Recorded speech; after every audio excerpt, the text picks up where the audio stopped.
So Sam Harris is no stranger to controversy.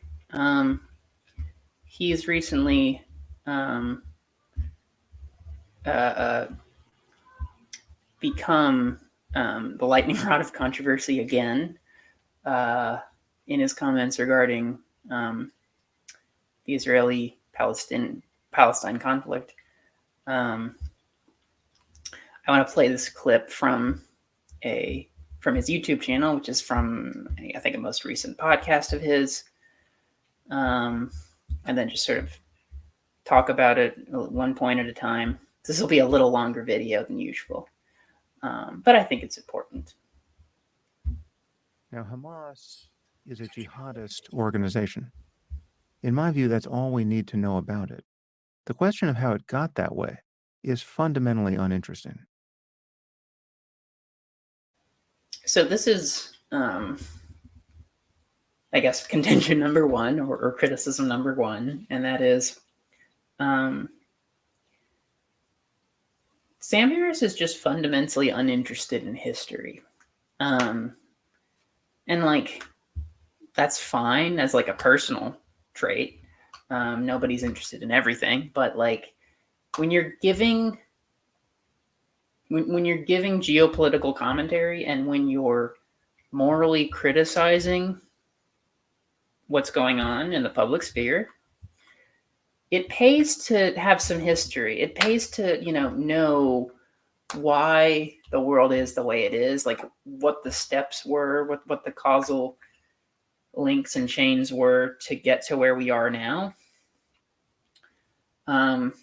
That's important. That is important. It's not everything, right? But it is important. So, when you are talking about the Israeli-Palestine conflict, right, you should think about the history behind it because that matters. Because it's not as simplistic as like, oh yeah, Judaism and Islam have been enemies for centuries, right? It's not. That's like that's the simplistic fictional narrative that gets told. It's not that simple, and so I think that leads to Sam Harris making ridiculous remarks, as you'll see going forward. As is the question of why so many Palestinians have come to support it. It would be like asking in 1941 how the SS became so radicalized. And why do so many millions of Germans support it? That's an interesting question now, right now that Nazism has been defeated. But in 1941, there was nothing to do but kill Nazis. I feel exactly the same way about jihadists. So once again, so like he's justifying the killing Israel is doing on the grounds that he's making a Nazi comparison where it's like, well, we weren't going to have like some interesting historical debate about why Nazism came up back in the 1940s. We were just going to kill Nazis. That was the morally right thing to do, was kill Nazis. And then and he said he feels the same way about jihadists. So I'm just following Sam Harris's own logic to their conclusion.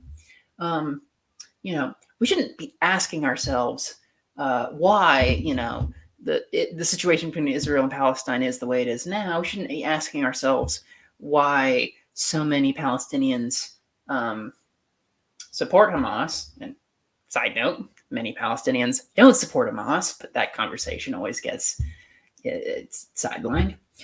But yeah, we shouldn't be asking why some Palestinians are supporting Hamas. What we should be doing is kill jihadists because they're evil and we need to kill them. That's the moral thing to do. It's so simplistic. It's it's the child's view of politics. You got to go out. We're the good guys. You got to go after the bad guys. To heck with any nuance. To heck with any wrong that our side does. We have to go after the bad guys. Um, ay. In fact, jihadists are worse than Nazis, in my view. They don't have the same power the Nazis had in the 30s and 40s, which is a very good thing, and we should keep it that way. But their ideology is actually worse. Jihadism is essentially Nazism plus an expectation of paradise. It's Nazism plus religious fanaticism. And that's like the big, sort of his big takeaway that I think is the reason that this is, made headlines. Well, I don't know if it's made headlines, but it's being talked about in online spaces and circles. Jihadists are worse than Nazis. Big brain, drop the mic.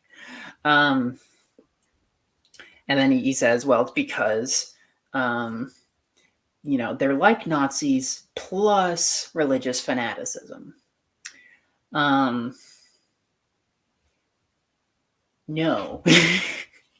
No. You have to be particularly dense, I think, to make this argument. Look, if you want to go that route, here's the thing, right? There's a reason, people generally avoid Nazi comparisons. Okay, I've done a tiny bit of speech and debate in my time. You're told by debate coaches, don't make Nazi comparisons, don't make Hitler comparisons, don't really even bring those subjects up. Why? Because they're an easy. It's like a dirty trick meant to make the situation easier. Well, if I can connect that person's argument to Nazism, I won because Nazism bad. Right? It's like the lazy person's way to win an argument. So right off the bat, I'm like, this is so unnecessary. There's no reason to make this comparison. It's not morally informative, right? It's not historically informative. It's just stupid. Plain and simple. Completely stupid. But what I was going to say was look, yes, well, first thing, jihadism, yes, evil, wrong, bad, don't like it.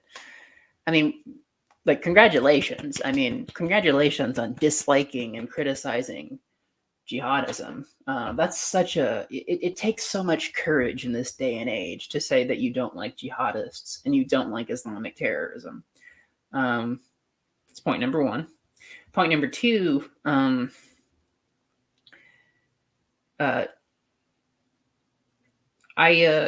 appreciate a point Noam Chomsky made in an interview, and it was something to the effect of, there is no there is no moral equivalence. That it's just various shades and grays and nuances, and people do things for different reasons, and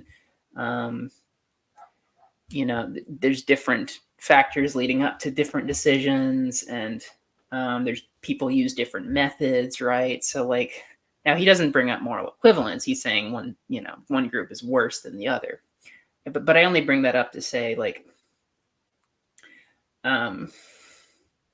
it's not always helpful to be ranking situations like this, morally speaking, because it doesn't always elucidate anything. It doesn't always shed light on the subject. It's not always informative. When you say jihadism is worse than Nazism, I don't know what we're supposed to take away from that.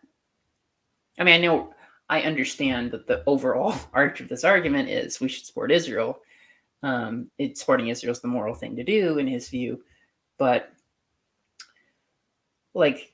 taking this idea alone, I don't know how I'm even supposed to evaluate it in my head.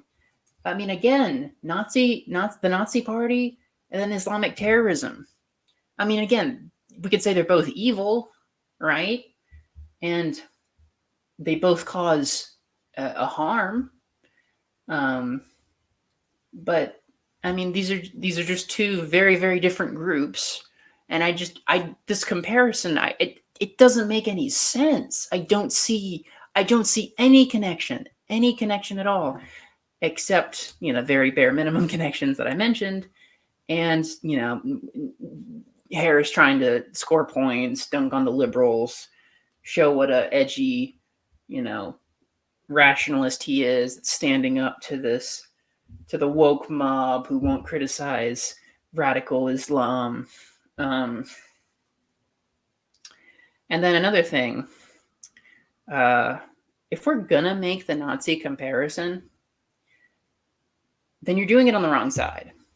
Now, let me be clear. Let me be crystal clear. I am not comparing Israel to Nazi Germany. I am not. Again, I don't think it's a useful comparison. Israel isn't doing what it's doing for the same reasons the Nazis did what they were doing. The methods they used are different.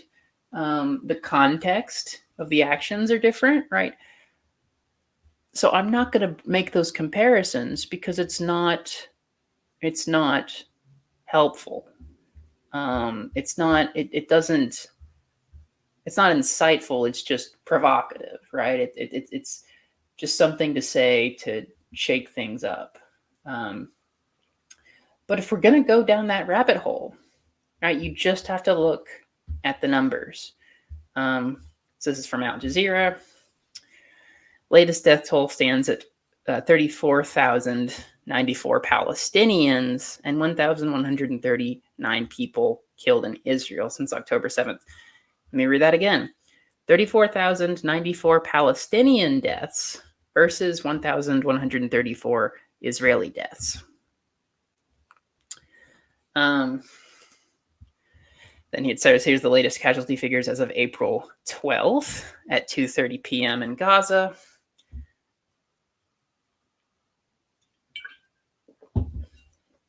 In Gaza, at least 33,634 people killed, including more than 13,000 children, 8,400 women, 76,214 people injured, and more than 8,000 people missing.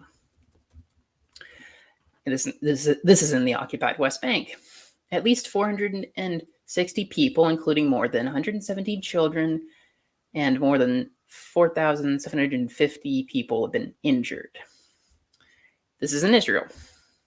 1,134 people killed, 8,730 people injured.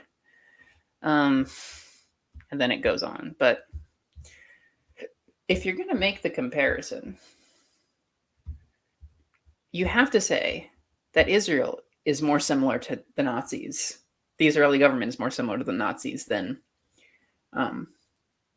Hamas is. Because they are the ones committing mass slaughter. And their rhetoric, and Sam Harris won't believe this, right? Sam Harris will, scream till he's blue in the face that Israel has good intentions and, Western values, secularism, civilization, all those buzzwords. But the numbers don't lie. The numbers don't lie. They have intended this all along. You listen to rhetoric from people in the Israeli government. They call for mass slaughter, right? There's people more, radical and insane than Benjamin Netanyahu. And they say these things publicly. Like, they talk about being the force of light versus the force of darkness. So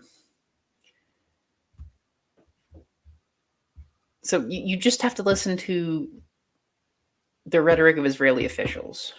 And you just have to look at the numbers. And then you have to say, Israel's more similar to Nazis than Palestine is. But again, I'm not going to make that comparison because it's not useful, because it doesn't tell me anything. It just doesn't. But I'll let Sam Harris keep talking. Nazism plus an eagerness to be martyred and to see their children martyred. There are many differences between Nazism and jihadism, of course, but they only make the Nazis look comparatively benign. Okay, Nazism was a quasi-religious phenomenon. Right? These people were not rationalists. It was basically racist mysticism anchored to a cult of personality. But the Nazis didn't use their own women and children as human shields. That would have been worse. How could you have made Auschwitz worse? Well, you could have given the guards a belief system that made them feel actual religious ecstasy as they herded innocent people into gas chambers. That would have been worse. And it would have been worse had these beliefs been central to the worldview of a majority of ordinary Germans, and therefore difficult to separate from their other religious beliefs that gave their lives meaning.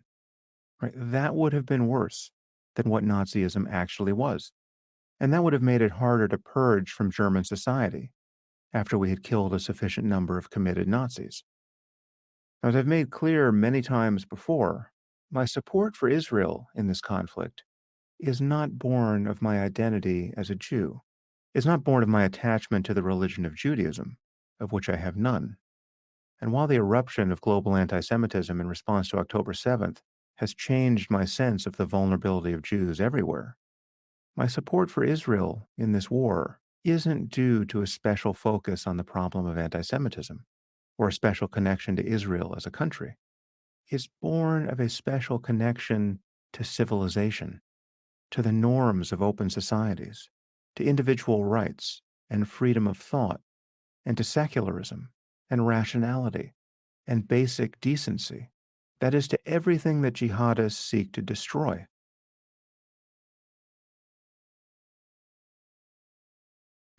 And then, yeah, so he has to throw in buzzwords: civilization, basic decency, rationality.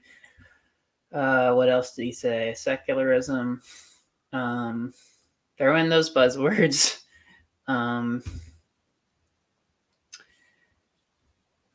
Throw in the long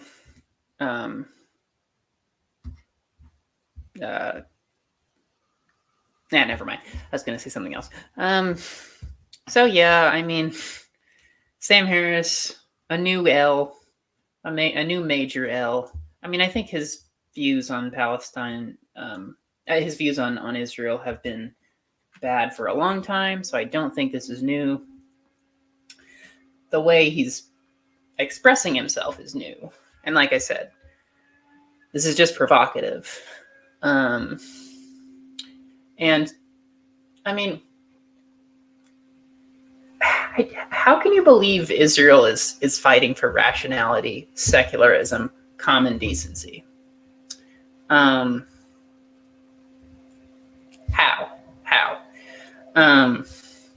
One, there's a great deal. There's quite a few religious fanatics in Israel, and there's quite a few people who support Israel who are religious fanatics. Right. So not only are there ultra religious, are there Jewish people in Israel and who are ultra religious and support a way of life that Sam Harris clearly doesn't. Every evangelical mother effer in the country supports Israel. There's and many of these people are anti-Semites. He brought up anti-Semitism. Many of these Christian Zionists, straight up anti-Semites. Or many of these Christian Zionists, and this is also true of the Jewish people are ultra religious. They're trying to bring about Armageddon.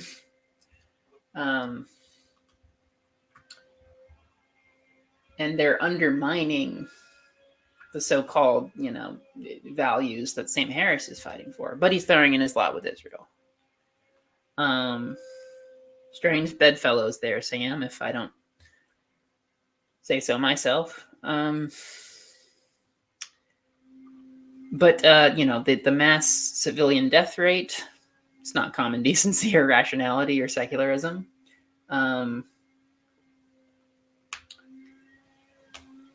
I mean, many people in Israel's government are increasingly using extreme religious rhetoric.